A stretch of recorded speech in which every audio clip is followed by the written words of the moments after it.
Our Tuesday Topics series this winter has focused on some of the many services and resources that the library provides to our community.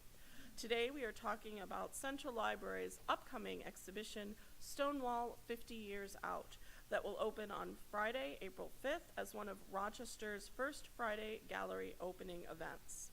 Presenting sponsors are Trillium Health with Dr. William Valente and James Wolk, and FFRPL with funding from the Anthony Mascioli Fund and the Equality Fund for Humanity and Enlightenment.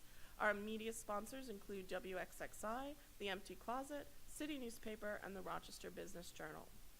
Our presenter today is Christine Rudarski, who is spearheading that important project.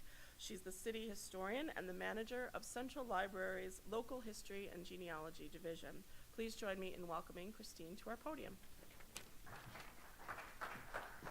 Thank you. Thank you, everyone. Can you hear me okay? All right. This thing feels a little funny in my ear here.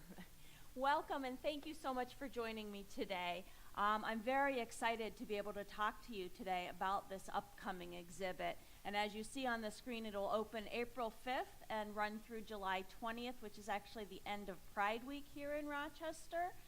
And so we're commemorating the 50th anniversary of an event that actually happened in New York City, the Stonewall riots, as many people refer to them. I actually prefer to talk about the uprising at the Stonewall Inn. How many of you are familiar with this or remember hearing news reports about Stonewall? Yeah, quite a few of you. So it started early on the morning of June 28, 1969. It was at a gay bar in New York City known as the Stonewall Inn. The bar was owned by the mafia, as many gay bars in that era were, and it was a target of frequent police raids, again, as many gay bars were in that era. People who identified as gay or lesbian faced a lot of discrimination, and there were laws prohibiting them from engaging in any suspect behavior. And that could mean, dressing too, if you're a man, dressing too feminine, if you're a woman, dressing too masculine. You didn't even have to be gay to be targeted if anyone even suspected that you fit into that category. And so at the Stonewall Inn on this early morning, the police decided to have another one of their raids on the establishment. And they would use reasoning like problems with liquor licenses, and they would condemn what they considered to be homosexuality. And so this night, though, the patrons in the bar were sick and tired of it. They'd been attacked and discriminated against for so long, and I don't know what it was this night, but somebody decided they just weren't going to take it anymore. And things started to be thrown. Now, there are different accounts of what actually happened and who started the riot. There are people who these acts have been attributed to who actually said they weren't even there at that point in time, and others who do claim. There's stories that a cross-dresser, a man in women's clothes, threw a shoe. There are talk about other things being thrown. But what happens is that everyone starts protesting against the police. And ultimately, at some point, the police actually get barricaded in the bar with the protesters outside. And the bar ends up being set on fire, too. So it becomes a very dangerous situation. One thing that we tend to forget, the reason this event is so important is because it sparks what becomes the gay liberation movement. But before that point in time, there had been some organizations, but they operated underground. There was the Matachina Society that mostly served gay white men, and there was the Daughters of Billotine, which mostly served white lesbian women. And those organizations, by today's standards, would be considered very conservative in nature. They wanted to just sort of live under the radar, not draw attention to themselves. But by the late 60s, we're in an era of protest, right? We've got the Vietnam War, we've got the civil rights movement, we've got the feminist movement. People are becoming a little bit more radicalized. And so these young LGBTQ plus people who are at the Stonewall Inn that night decide that they've had enough, and drawing from what they've seen in these other radical movements, decide that they're going to take action for themselves. What happens after the fact is that it becomes a movement largely of white college students and white college educated people. But that night at the Stonewall Inn, the people who started the riot were largely gay men, butch lesbians, and transgender women, and a large number of them would have been Black or Latinx. But what happens, as so much does in our history, is that the movement becomes co-opted over time. It makes sense that it would have been more of these marginalized people that started the movement, right?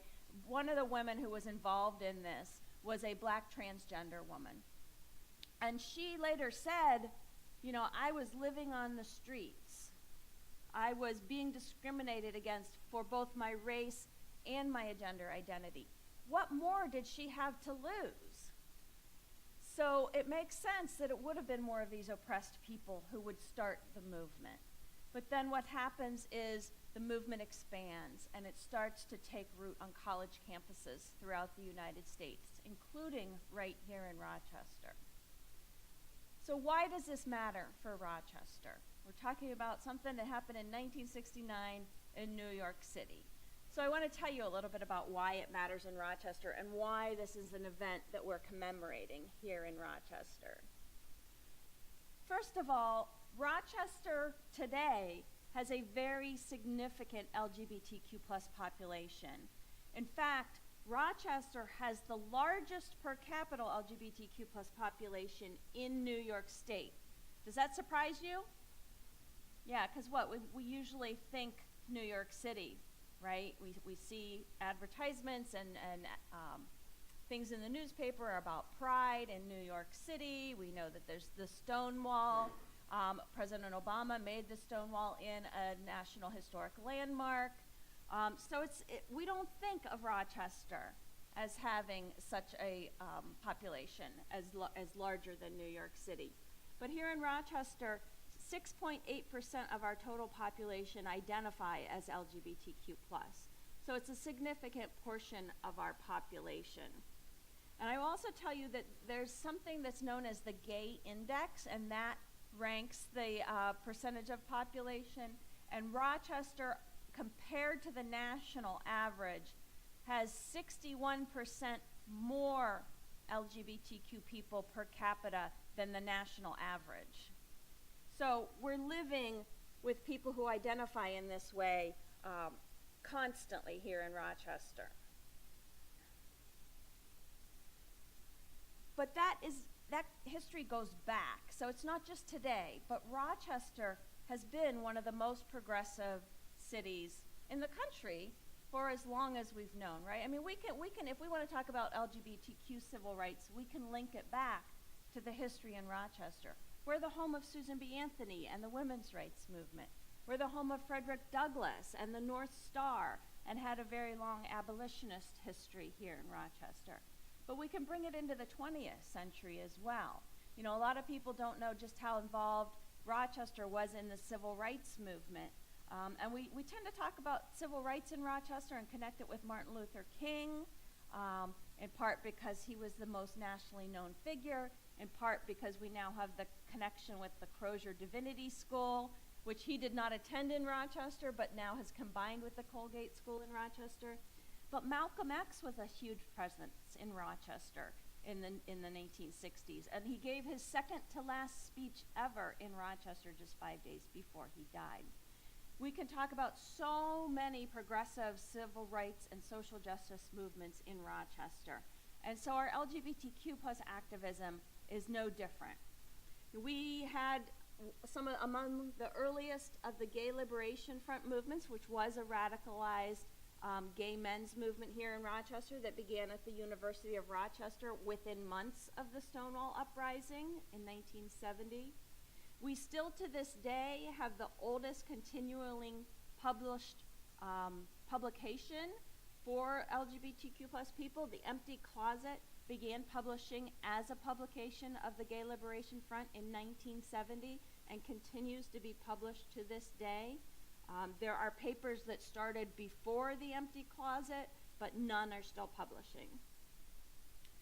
We have here in Rochester a very significant medical community that was early to address the AIDS epidemic in the 1980s and 90s. And research continues here in our community to try to address ongoing issues and find ongoing treatments and cures. The first openly elected gay official in New York State was in Rochester. Tim Maines became our city councilman in 1985. Some of our local religious institutions were among the first to welcome LGBTQ plus members, whoops, I'm throwing the microphone, and to allow openly gay persons to serve in the clergy. And a story that we'll be talking about in the exhibit is the story of Jane Spar and her 1991 call to serve at Downtown United Presbyterian Church. Can any of you remember that story? Yeah. So in this case, the Presbyterian Church called an ordained minister to serve. They hired her to take this position. She had been ordained in 1974, and at that time she was not openly out as a lesbian. She was actually married. In 1978, the church passed a law saying that openly gay people could not serve in the clergy in that church.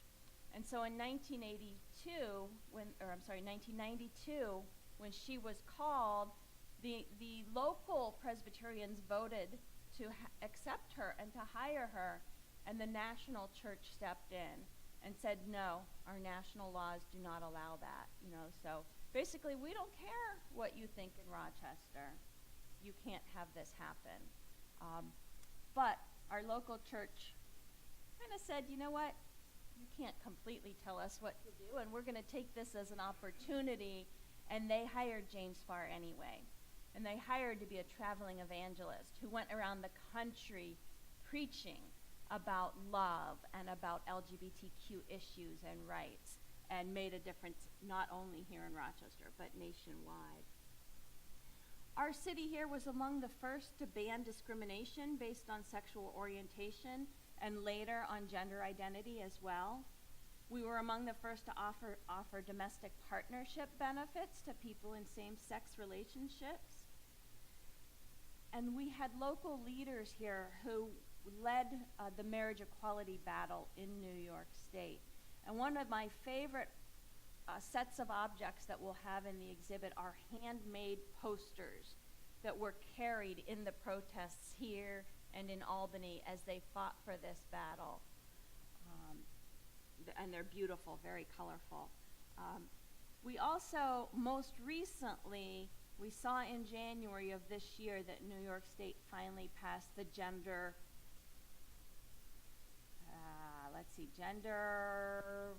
my mind just went blank. Who can help me out? Gender.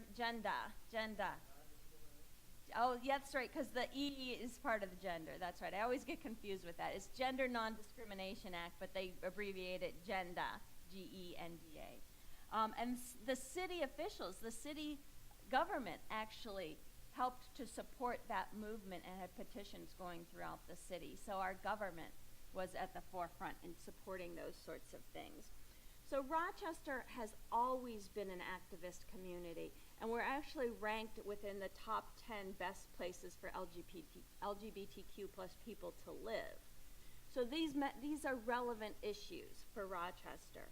And the Stonewall uprising, though far, far away, and not even covered in our local newspapers, was a spark that started the movement here in Rochester. Part of that is because we actually had people from Rochester who were in New York City during the uprising. And one is Patty Evans, who was a 17-year-old girl who was visiting New York City when the uprising started.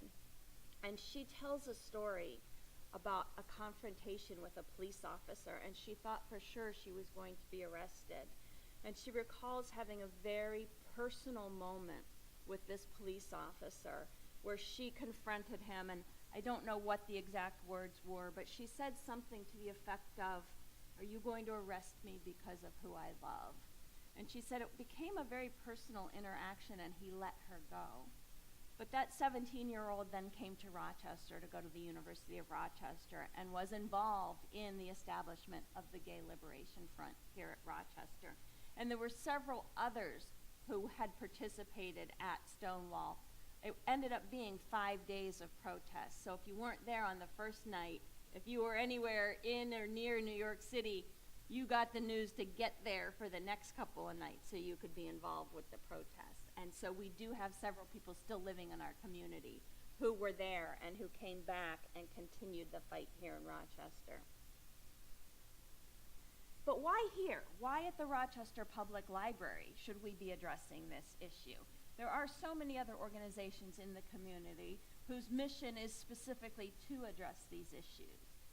But the library is a place that is particularly relevant for this for several reasons. One is that Anthony Mascioli was a gentleman who found comfort here at the library early in his life.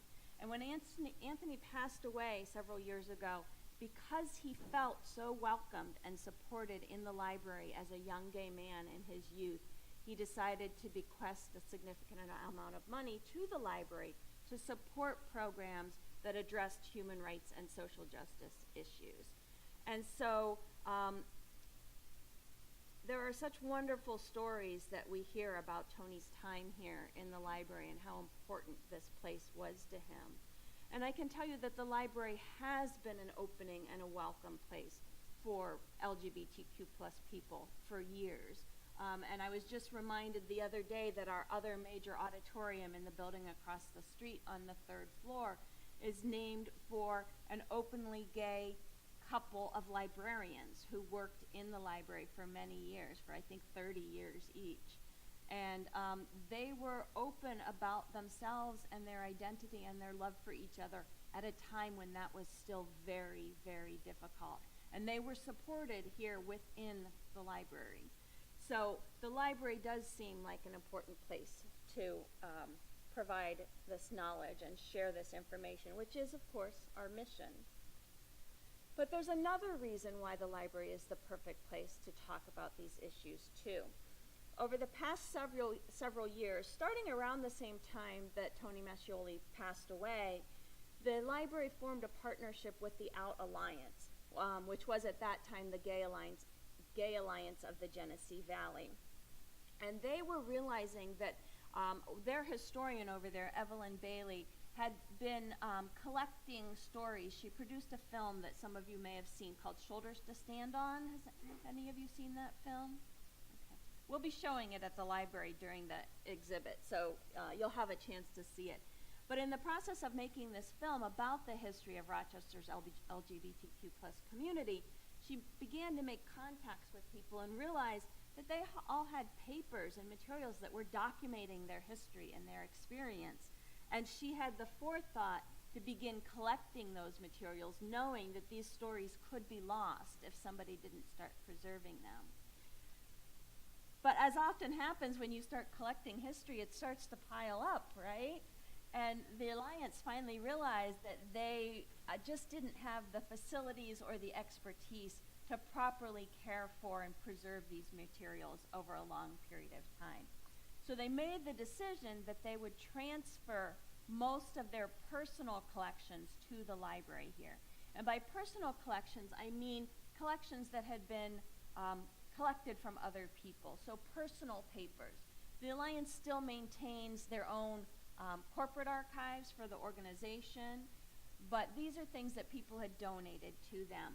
And so we now have a large collection here at the library of historical materials documenting LGBTQ plus people, organizations, and experiences. And so you can see this is a list of the types of collections we have here. We have things that are very ephemeral, like those marriage equality signs that I can't wait to show you.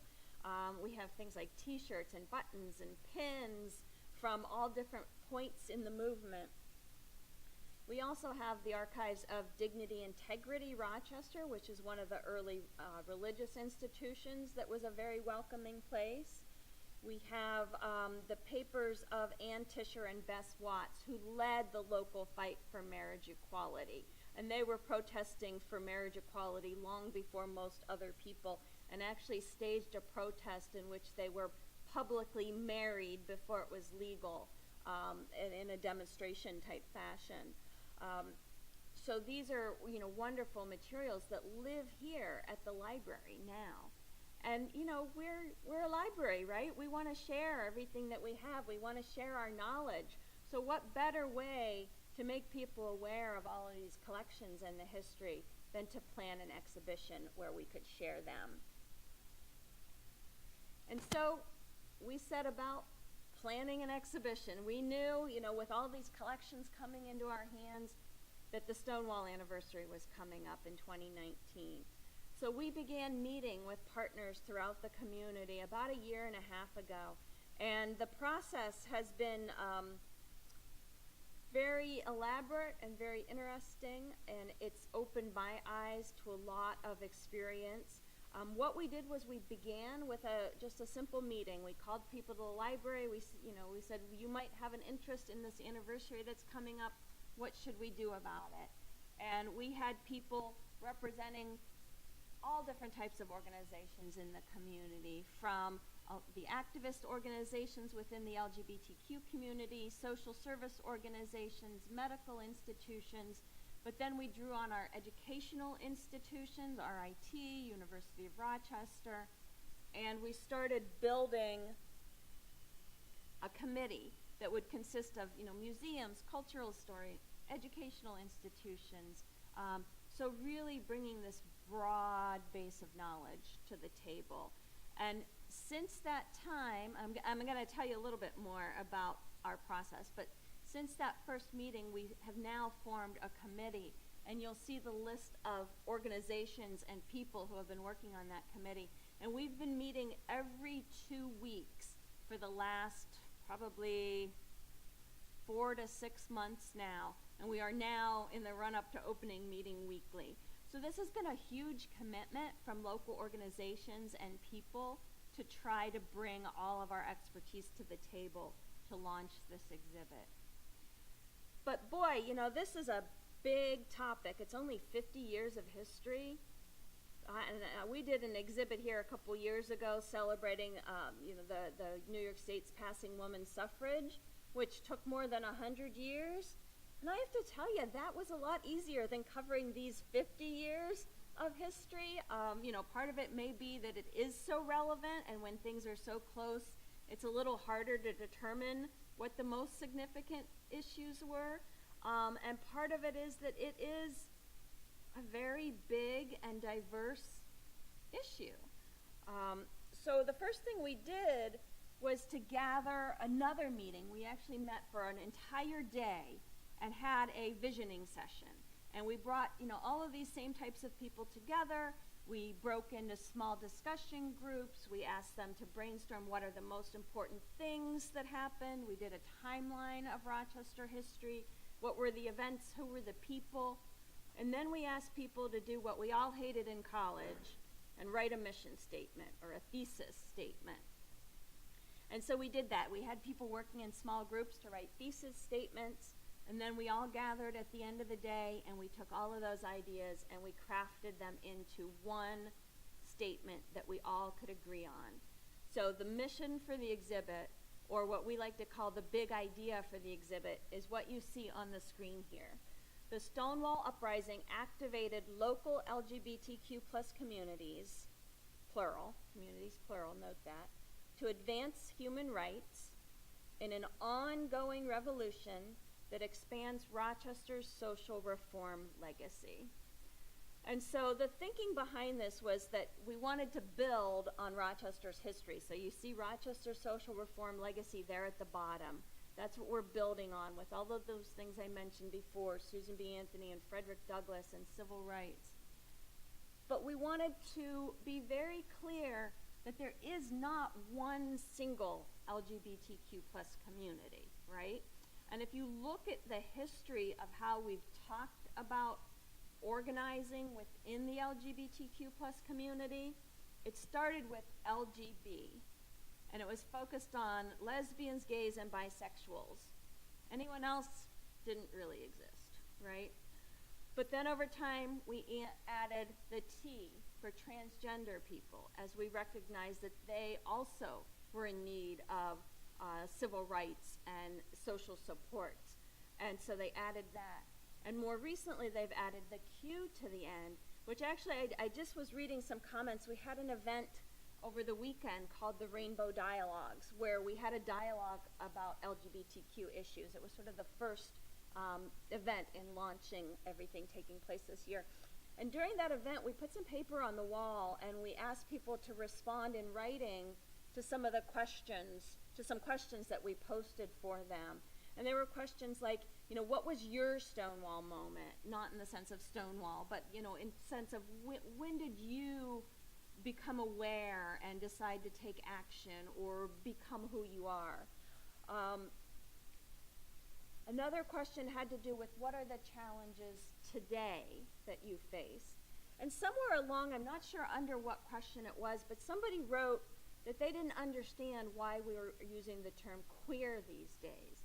Because when he was young, queer was an insult, just like faggot was an insult. So why would we use a word like that today and embrace it? But what we're realizing is that younger people today actually are embracing that term because they actually they're much more fluid in their gender identity than even, you know, people were in the 1960s and 70s. And so for the younger people, that is something they see as explaining who they are and how they identify themselves. So that's been added on. And then we've added the plus, too, even more recently. Some people use it, some people don't. In some places, they'll do LGBTQIA for intersectional, and there's actually some debate about what the A stands for.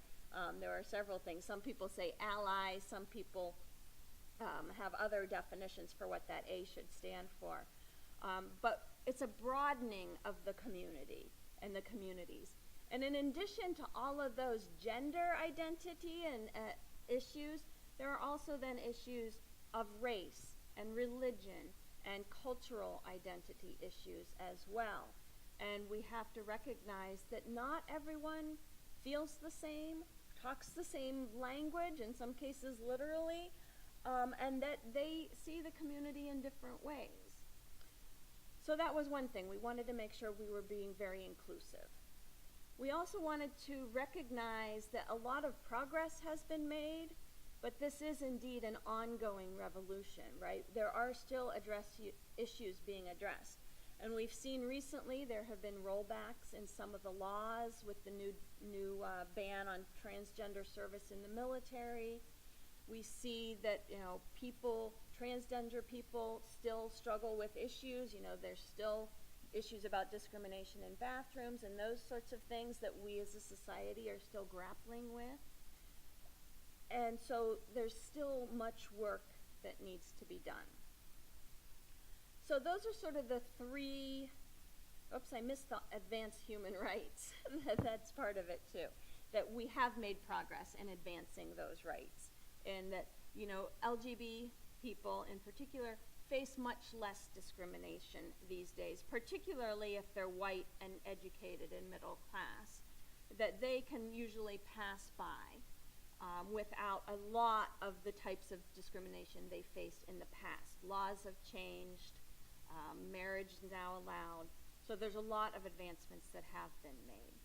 So those were the points that we really wanted to make sure we addressed. From there then, we went to think about themes. What are the themes we needed to talk about? And so we brainstormed different themes that we wanted to address. And, you know, just looking at this list, it's a lot of them. We have a small exhibit space, right? But we needed to address oppression and discrimination, both historically and in the present. So historically, we needed to talk about gay liberation. We needed to talk about lesbian feminism. Because today, we treat LGBTQ plus persons sort of as one group.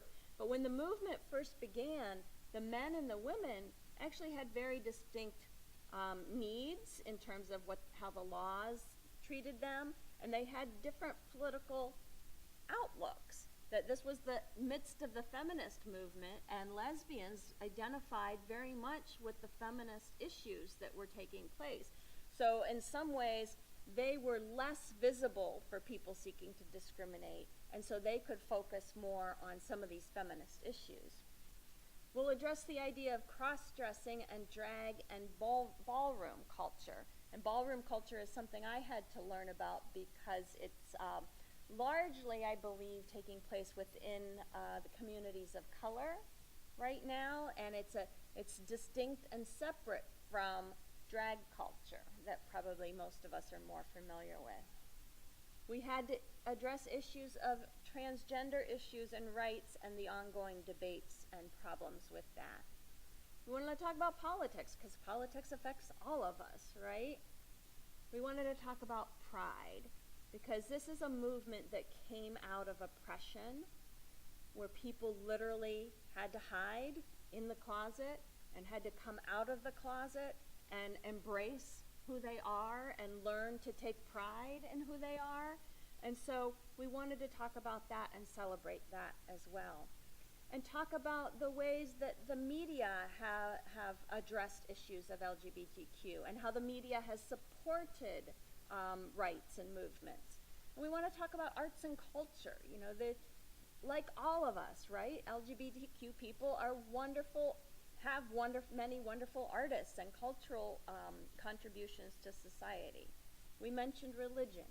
We mentioned marriage, family as well, issues of adoption and how families are built.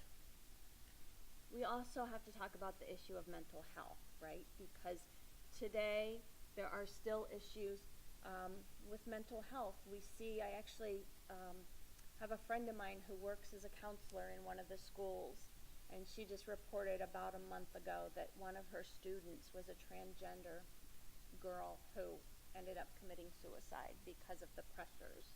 So we're still dealing with the issues of mental health.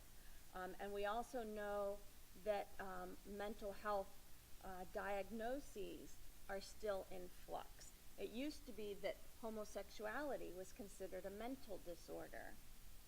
Today we're still looking at how transgender is defined within the mental health lexicon. And that actually is still treated as a mental disorder. And then the idea of intersectionality, and I mentioned, and this is very important to me because, you know, so much of what we do focuses on the white middle class experience. And right now in our community, the people within the LGBTQ community who are suffering the most are young people of color. We have young men of color still getting sick with the HIV virus at much higher rates than their white counterparts. Transgender people of color are more likely to be murdered than white transgender people. So, you know, issues of race are still very present in any discussion we have, and we have to acknowledge that that is also true within the LGBTQ plus community. And then, of course, we can't not talk about AIDS, right? I think, you know, for some people, the HIV/AIDS crisis of the 1980s and 90s is when a lot of us became aware, if you were a straight person, it's when a lot of us became aware that LGBTQ plus people even existed. And it wasn't a positive representation, right? So we have to address that issue, and the way that our government actually failed to address that medical crisis because it was linked to people, LGBTQ plus people, because although it wasn't strictly a disease of LGBTQ plus people, it was portrayed that way. And because of that, the government responded in a way that was much slower than they might have with other medical crises. And so, on April 5th, I hope you will all join us as we unveil this exciting exhibit. And I think you're going to find it very educational, very informative, and very interesting as well. So we're having an opening reception from 6 to 9 p.m. on April 5th, and it's going to be a fun time. It's a First Friday event. The Out Alliance is hosting the reception for us. There's going to be hors d'oeuvres, there's going to be a cash bar, and there's going to be music. So they'll be spinning tunes from the 60s and 70s. So it should be a fun time. So we'll also be cutting the ribbon on the exhibit. So I really do hope you'll all come out and enjoy this. If not at the reception, then come by. We'll be having programs and events throughout the period that the exhibit is up. So look for a programming brochure coming out soon with all of those program opportunities. And I'm running next to another planning meeting right after this, so we're working hard. So I hope to see you on April 5th. Thank you so much for coming out and giving me the chance to share this with you.